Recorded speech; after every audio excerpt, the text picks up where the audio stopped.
जैसा कर्म करोगे वैसा ही फल प्राप्त होगा। ये कहावत हम सभी ने अपने जीवन में सुनी है, लेकिन क्या आप सच में मानते हैं कि अच्छे कर्मों का फल अच्छा ही मिलता है? अंदर से कोई स्पष्ट उत्तर नहीं आ रहा होगा, क्योंकि हम अपने आसपास ऐसे बहुत से लोगों को देखते हैं जो जीवन भर अच्छे कर्म करते रहते हैं, लेकिन इसके बावजूद उन्हें अच्छे फल नहीं प्राप्त होते। एक नौजवान कड़ी मेहनत करता है किसी भी परीक्षा में पास होने के लिए, लेकिन उस परीक्षा के परिणाम में उसे निराशा ही हाथ लगती है। तो इससे तो यही सिद्ध होता है कि जिन महापुरुषों ने ऐसा कहा है कि अच्छे कर्मों का फल अच्छा ही होता है, या तो वो महापुरुष गलत थे या फिर हम कर्मों का लेखा जोखा समझ ही नहीं पाते। पर चिंता मत करिए, क्योंकि आज की कहानी सुनने के बाद कर्मों के बारे में आपकी सोच, आपकी दृष्टि एकदम स्पष्ट हो जाएगी। कहानी को आखिरी तक सुनने के बाद भी अगर आपके मन में कर्मों को लेकर कोई सवाल रह जाता है तो आप हमें कमेंट सेक्शन में ज़रूर पूछना, क्योंकि आपके सवाल ही हमें चिंतन करने पर मजबूर करते हैं। बहुत पहले पुराने समय की बात है। किसी गांव में श्यामू और राधेश्याम नाम के दो भाई रहते थे। पूरा गांव जानता था कि कहने के लिए वे भाई थे, लेकिन भाइयों जैसा प्यार उनमें नहीं था। श्यामू बड़ा था और राधेश्याम से वो बहुत चालाक और तेज था। उसने राधेश्याम के हिस्से में आने वाली खेतीबाड़ी की जमीन खुद ही हड़प ली थी। इसीलिए राधेश्याम के परिवार को बड़े ही कष्ट के दिन झेलने पड़ रहे थे। राधेश्याम की पत्नी अक्सर बीमार रहा करती थी और उसके पास उसके इलाज तक के पैसे नहीं थे। लेकिन अपने भाई से विपरीत राधेश्याम बड़े ही शीतल स्वभाव का व्यक्ति था। वो कभी किसी के साथ बुरा नहीं करता था, लेकिन उसके मन में अक्सर ये सवाल उठा करते थे कि मैं किसी का बुरा नहीं करता, किसी के बारे में बुरा तक सोचता नहीं हूँ, तो मेरे साथ ऐसा क्यों होता है? क्यों मेरी पत्नी हमेशा बीमार रहती है? क्यों मेरे पास इतना भी धन नहीं है कि मैं अपने जीवन को अच्छी तरह चला सकूं? क्यों मुझे मेरे कर्मों का फल नहीं मिलता है? और मेरा भाई इतना धूर्त है, इतना चालाक है, और वो हमेशा मज़े में रहता है, उसे तो कोई परेशानी नहीं है। वो सोचने लगा कि बुरे कर्मों का फल अच्छा मिलता है, अच्छे कर्मों का फल अच्छा नहीं मिलता। और धीरे धीरे ये संदेह उसके मन में घर करने लग गया। उसी गांव से कुछ दूर एक सन्यासी अपनी कुटिया बनाकर रहा करते थे। जब भी वो सन्यासी गांव में भिक्षा मांगने के लिए आता तो सबसे एक ही बात कहता कि जो तूने किया वो तेरे हिस्से और जो मैंने किया वो मेरे हिस्से। राधेश्याम इस बात का अर्थ कभी नहीं समझ पाया। एक दिन जब वो गहरी चिंता में डूबा हुआ था तो उसके कानों में यही शब्द पड़े कि जो तूने किया वो तेरे हिस्से और जो मैंने किया वो मेरे हिस्से। जैसे ही ये शब्द राधेश्याम के कानों में पड़े, वो गुस्से से तिलमिला उठा। उसने गुस्से में उस सन्यासी से कहा, हे महात्मा, आप हमेशा ही एक ही बात का रट लगाकर रखते हैं जिसका कोई मतलब नहीं है। अगर आपकी बात सत्य होती तो मैं जीवन में अच्छे कर्म करता आया हूँ, तो मेरे हिस्से में तो अच्छे ही फल होने चाहिए थे, अच्छा ही फल प्राप्त होना था। लेकिन मुझे कुछ भी अच्छा फल प्राप्त नहीं हुआ। मेरी पत्नी हमेशा बीमार रहती है, खाने तक के पैसे नहीं होते हैं हमारे पास।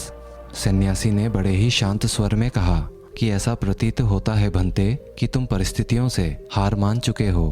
कठिन परिस्थितियों ने तुम्हारी सोच पर गहरा असर डाला है। बुरे समय ने तुम्हारी सोच भी बदल कर रख दी है। तुम एक काम करना, आज संध्या समय कुछ फल लेकर मेरे आश्रम आना, फिर मैं तुम्हें सारे सवालों का जवाब दूंगा।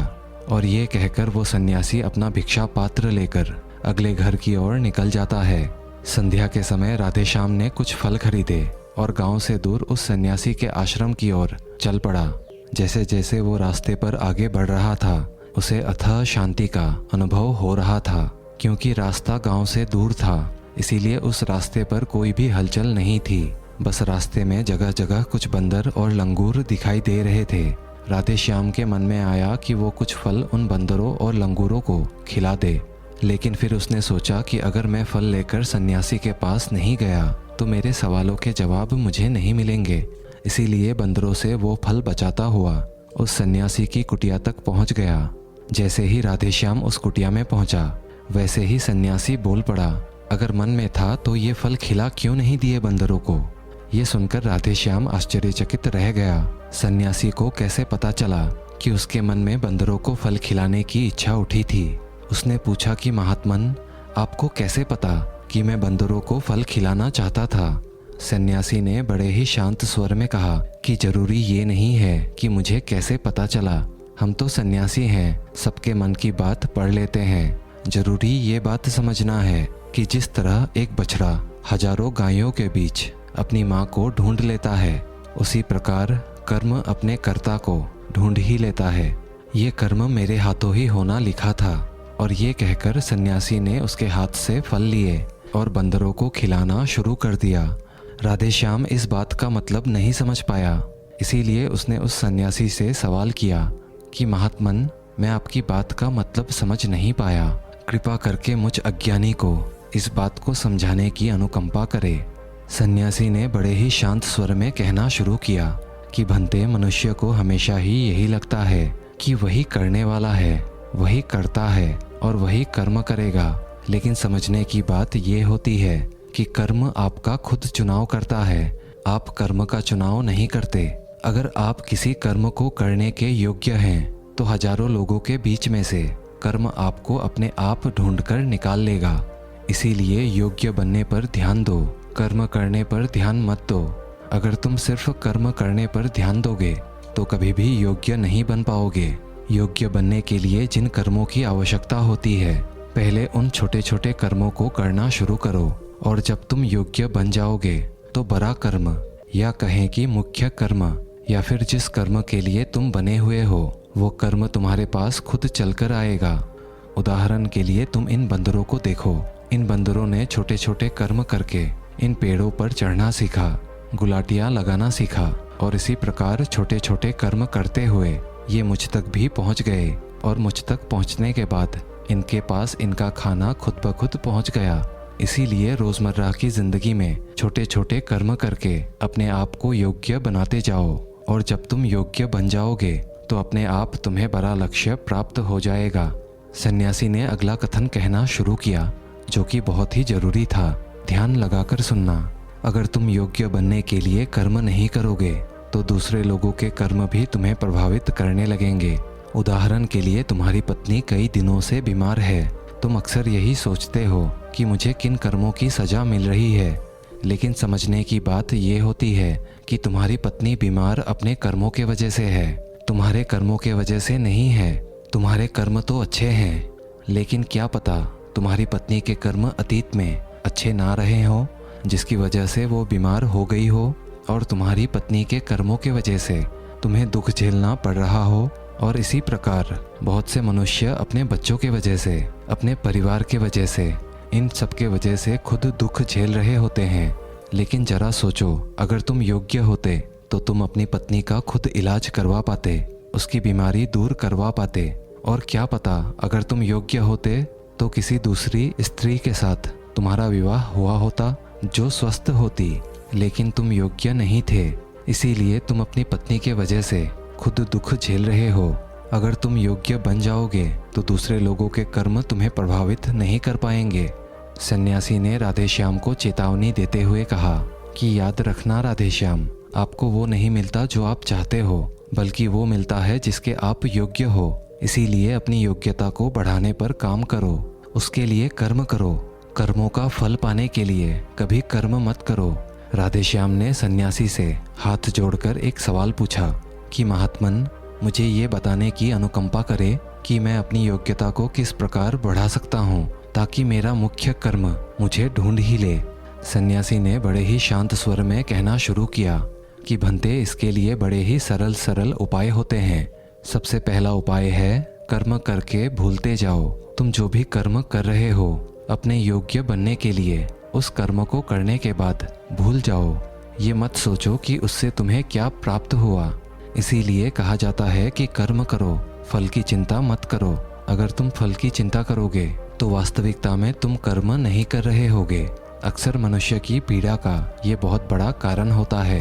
वो सोचता है कि मैं कर्म तो अच्छे कर रहा हूँ, लेकिन मुझे फल प्राप्त नहीं हो रहे, और यही पीड़ा उसके मन को ठेस पहुँचाती रहती है, उसको अपने लक्ष्य से भटकाती रहती है।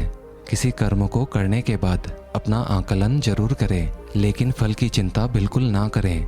राधेश्याम ने सन्यासी से सवाल किया कि महात्मन, हम अपना आकलन कैसे कर सकते हैं?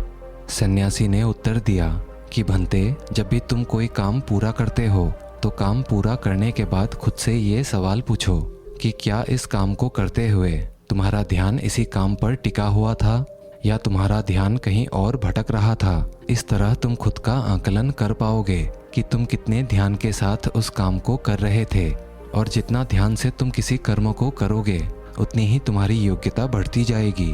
और अगर तुम यूं ही किसी कर्म को पूरा करने के लिए उस काम को करते रहो तो ऐसे कर्म से तुम कभी भी योग्य नहीं बन पाओगे। वो कर्म तो पूरा हो जाएगा लेकिन उसका फल तुम्हें प्राप्त नहीं होगा।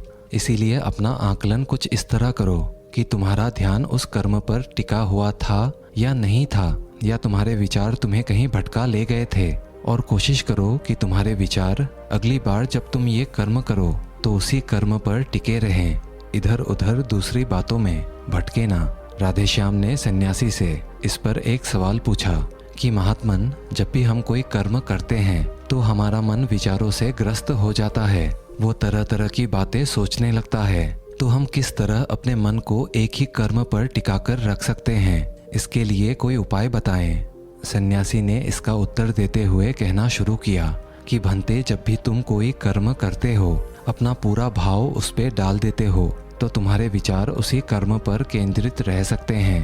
पूरे प्रेम, सद्भाव और निष्ठा के साथ किया गया कर्म तुम्हारे विचारों को इधर उधर नहीं भटकने देता।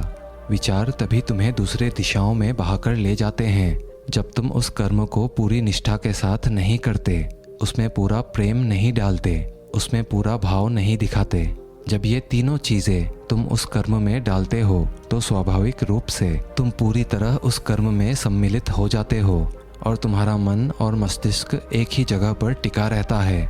सन्यासी ने अपनी बात खत्म करते हुए कहा कि अगर कोई इंसान इन बातों का सदुपयोग करता है, पूरी निष्ठा से उनका पालन करता है, तो वो किसी भी कर्म के लिए अपने आप को योग्य बना सकता है। और एक बार जब वो योग्य बन जाता है तो उसी बछड़े की भांति उसका कर्म उसे ढूंढ ही लेता है। राधेश्याम को कुछ फलों के बदले जीवन भर का ज्ञान मिल चुका था, उसे स्पष्टता मिल चुकी थी, उसके सारे मन के सवाल खत्म हो चुके थे। उसने सन्यासी को प्रणाम किया और वहाँ से अपने घर के लिए निकल गया। तो दोस्तों, कैसी लगी आपको ये कहानी? आशा करते हैं आपने इस कहानी से ज़रूर कुछ मूल्यवान सीखा होगा। कहानी अगर अच्छी लगी हो तो वीडियो को एक लाइक, और अगर आप चैनल पे नए हैं तो चैनल को सब्सक्राइब भी कर ही लीजिएगा। मिलते हैं अगले वीडियो में, तब तक के लिए धन्यवाद।